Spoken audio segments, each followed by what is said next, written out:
Okay, this is a deposition of 304 stainless steel from 0.9mm diameter stainless steel wire onto aluminum oxide, 96% aluminum oxide, at a feed rate of 45mm per minute and a spindle speed of 30,000 RPM.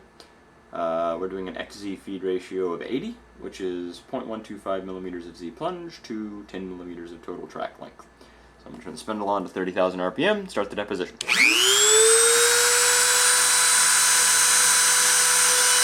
Contact.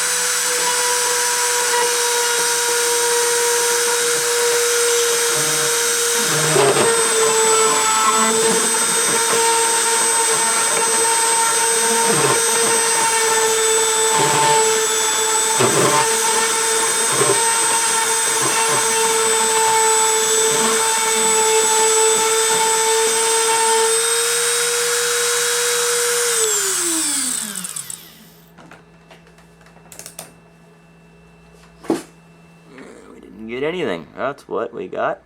Not a goddamn thing.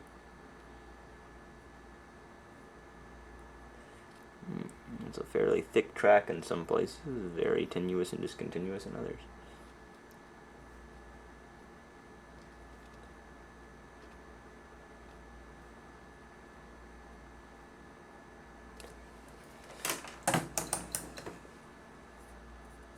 It's also pretty thick, actually. Maybe stainless steel is a good material of choice for doing thick depositions.